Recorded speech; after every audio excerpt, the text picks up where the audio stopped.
इस वीडियो में हम पढ़ेंगे क्लास 7th ज्योग्राफी के चैप्टर 1 के क्वेश्चन आंसर्स।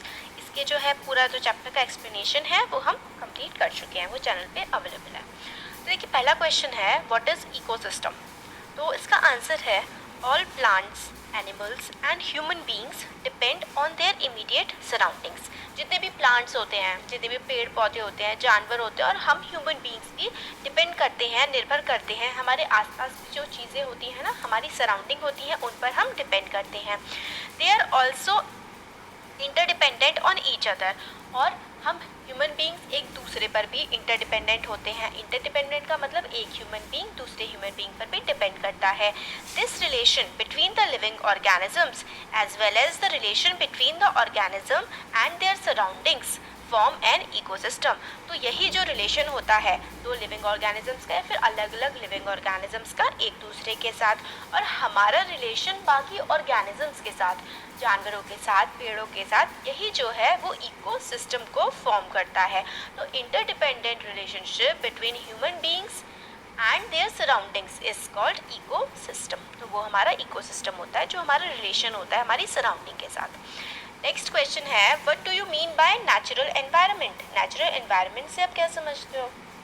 तो इसका आंसर है natural environment consist of land, water, air, plants and animals. Thus, natural environments refers to both biotic and abiotic conditions that exist on earth. तो natural environment क्या क्या होता है? बायोटिक और एबायोटिक। बायोटिक हो गए जिनमें जान होती है जैसे कि प्लांट्स और एनिमल्स, और एबायोटिक जैसे कि लैंड, एयर, वाटर जिनमें जान नहीं होती। ये सब के सब मिलकर के नेचुरल एनवायरनमेंट बनाते हैं। नेक्स्ट क्वेश्चन है हमारा Which are the major components of environment? Environment के मेजर components क्या हैं? तो इसका आंसर हो जाएगा major components of environment are natural और human made हो गए। तो natural में आते हैं land, air, water और living things, हमारे natural environment है। human made जो human ने बनाया है वो है buildings, parks, roads, industries, bridges वगैरह वगैरह। और human की जो अपनी family हो गई, हम individual अपने आप में, हमारी जो हमारा परिवार है, हमारी फैमिली, फिर कम्युनिटी, हमारे अड़ोस पड़ोस के जो लोग हैं, हमारा धर्म, हमारा रिलीजन, हमारा इकोनॉमिक स्टेटस, एजुकेशनल कंडीशन, ये सारी की सारी मिलके क्या है मेजर कंपोनेंट ऑफ एनवायरनमेंट को बनाती है।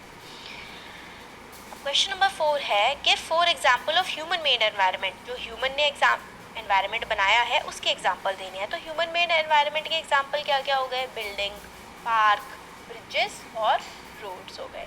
फिर नेक्स्ट क्वेश्चन जो है वो ये है कि व्हाट इज लिथोस्फीयर। लिथोस्फीयर क्या होता है? तो देखिए लिथोस्फीयर जो होता है ना, वो lithosphere is the solid crust और the hard top layer of the earth. जो अर्थ की, हमारी धरती की सबसे ऊपर वाली लेयर होती है, जो हार्ड होती है, काफ़ी ज़्यादा टॉप लेयर होती है, वो है हमारी lithosphere. It is made up of rocks and minerals, और चट्टानों से और अलग अलग तरह के मिनरल से ये बनी हुई होती है। And covered by a thin layer of soil. किससे कवर्ड होती है ऊपर वाली लेयर? मिट्टी से कवर होती है। It is an irregular surface with various landforms. और इरेगुलर सा सरफेस होता है, ऊंचा नीचा होता है ना, हमारी ज़मीन रेगुलर नहीं होती, बिल्कुल समतल नहीं होती है, ऊंची नीची सी होती है। तो इरेगुलर सरफेस होता है, इसमें वेरियस लैंडफॉर्म्स होते हैं जैसे कि माउंटेन, प्लेट्यू, प्लेन और वैलीज इसमें प्रेजेंट होती हैं। देखिए नेक्स्ट क्वेश्चन जो है वो है what are the 2 major component of biotic environment. Biotic environment के 2 मेजर कंपोनेंट क्या क्या होते हैं? बायोटिक जिनमें जान होती है, तो क्या क्या हो जाएंगे? प्लांट्स और एनिमल्स। तो इसका आंसर है plants and animals are the 2 major components of biotic environment. ये प्लांट्स और एनिमल्स 2 मेजर कंपोनेंट होते हैं बायोटिक एनवायरनमेंट के। नेक्स्ट क्वेश्चन है हमारा व्हाट इज बायोस्फीयर। बायोस्फीयर क्या होता है? तो biosphere is a narrow zone of earth. Narrow zone होता है अर्थ का जहाँ पे लैंड, वाटर और एयर इंटरैक्ट करती हैं, आपस में मिलती हैं एक दूसरे से, और लाइफ को हमारी जो है वो सपोर्ट करती हैं। दस plant and animal kingdom together make biosphere the living world. Biosphere एक नैरो जोन ऑफ कॉन्टैक्ट होता है अर्थ का। किसका कॉन्टैक्ट जोन होता है? जहाँ पे लैंड, वाटर और एयर आकर के मिलती हैं, इंटरैक्ट करती हैं, वो बायोस्फीयर होता है। बायोस्फीयर में प्लांट, एनिमल सारे के सारे मिलकर के जो है एक ऐसी जगह बनाती हैं जहाँ पर जिंदगी एग्जिस्ट कर सकती है। क्वेश्चन नंबर 2 है टिक द करेक्ट आंसर। सही आंसर हमें टिक करना है। तो which is not a natural ecosystem. Natural ecosystem कौन सा नहीं है? देखिए नेचुरल जो हमें नेचर में मिलती है, मतलब जो नेचर में एग्जिस्ट करती हैं नेचुरली, तो हमारे डेजर्ट नेचर में मिलते हैं, फॉरेस्ट नेचर में मिलते हैं, और एक्वेरियम जिसमें फ़िश रखी जाती है जो हम लोग घर पे रखते हैं ना, तो एक्वेरियम जो है वो ह्यूमन मेड है। तो ह्यूमन मेड इकोसिस्टम कौन सा है? हमारा एक्वेरियम। बाकी डेजर्ट और फॉरेस्ट नेचुरल है। क्वेश्चन नंबर 2 है which is not a component of human environment. Human environment का कंपोनेंट कौन सा नहीं है? तो ये हमें बताना है। तो देखिए लैंड ह्यूमन एनवायरनमेंट का कंपोनेंट है, कम्युनिटी भी ह्यूमन एनवायरनमेंट का कंपोनेंट है। तो आंसर देखिए कौन सा है? हमारा ह्यूमन एनवायरनमेंट का कंपोनेंट कौन सा नहीं है? तो ह्यूमन एनवायरनमेंट जो हमने बनाया है, तो हमने क्या क्या बनाया है? हमने रिलीजन बनाया है, हमने कम्युनिटी बनाई है, मगर लैंड किसने बनाया है? लैंड तो नेचर ने बनाया है। तो लैंड जो है नेचर का है, हमसे ह्यूमन एनवायरनमेंट पूछा गया है कि कौन सा ह्यूमन एनवायरनमेंट नहीं है, तो लैंड ह्यूमन एनवायरनमेंट में नहीं आता, रिलीजन और कम्युनिटी आते हैं। नेक्स्ट है which is a human environment, human made environment. तो ह्यूमन मेड कौन सा है? रोड ह्यूमन मेड है। बाकी देखिए माउंटेन, पहाड़ और जो समुद्र है वो तो भगवान मतलब नेचर ने बनाए हुए हैं ना, ह्यूमन एनवायरनमेंट नहीं है, वो तो नेचुरल एनवायरनमेंट है। ह्यूमन ने क्या बनाया है? रोड बनाई है।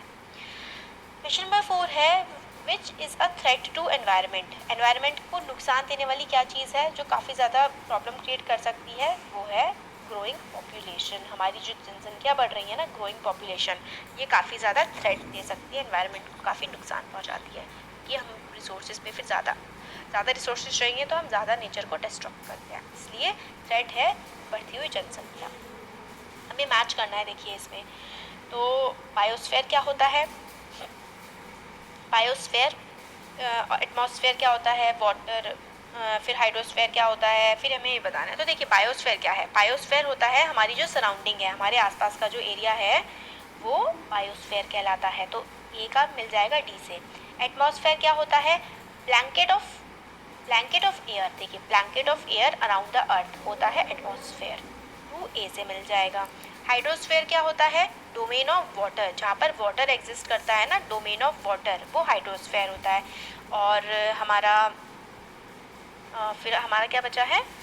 सॉरी ये देखिए एक मिनट, इसमें एक ही गलती हो गई है। एनवायरनमेंट जो है वो हमारा इसमें ग्रेविटेशनल फोर्स वाली क्या चीज़ दी हुई है? ग्रेविटेशनल फोर्स की तो हमारे इसमें रिक्वायरमेंट ही नहीं है। इसमें एक ये वाली चीज़ सी वाला जो मार्किंग है ना वो गलत है। यहाँ पर इसकी जगह होना चाहिए narrow zone where land water and air interact. Biosphere जो है वो हमारा ये हो जाएगा। तो देखिए हम इसको दोबारा देख लेते हैं। देखिए 1 का जो है ना, 1 का हो जाएगा E, narrow zone where land water and air interact. तो ई का जो है, ई वाला 1 वाला जो है बायोस्फीयर होता है, narrow zone where land water and air interact. ये नीचे हो गया था तो मुझे लगा था इसमें सराउंडिंग हम लोगों को ज़्यादा मतलब सही रहेगा। एटमॉस्फेयर क्या है? एटमॉस्फेयर होता है हमारा जो हमारे आसपास चीज़ें होती हैं। ये देखिए एटमॉस्फेयर जो है वो हमारा ए वाला आ जाएगा। Blanket of air surround the earth हो जाएगा हमारा एटमॉस्फेयर। और फिर हमारा थर्ड का बी है, तो हाइड्रोस्फेयर वाटर से जो रिलेटेड होती है चीज़। और फोर्थ का जो है वो हमारा डी है, एनवायरनमेंट होता है हमारी जो सराउंडिंग है। तो बायोस्फेयर का ई हो जाएगा।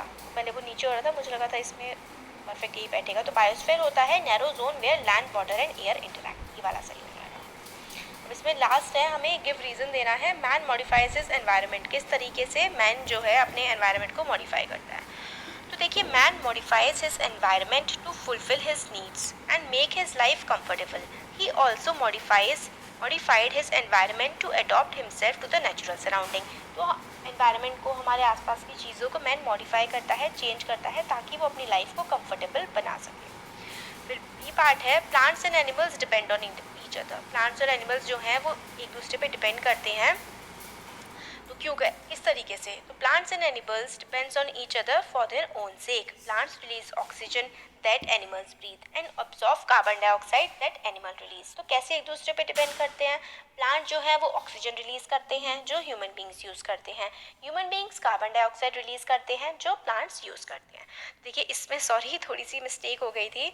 तो बायोस्फीयर होता है हमारा narrow zone where land water and air interact. Atmosphere होता है जो हमारे आसपास की जो चीज़ें होती हैं, है ना, हमारा एटमॉस्फेयर होता है blanket of air which surround the earth, air वाला जो पार्ट होता है। हाइड्रोस्फेयर होता है वाटर से रिलेटेड, और एनवायरनमेंट जो है हमारी आसपास की चीज़ें। ये वाली सॉरी मिस्टेक हो गई थी थोड़ी सी, बाकी सारा हमारा कवर हो गया है इसमें क्वेश्चन आंसर्स। Thank you.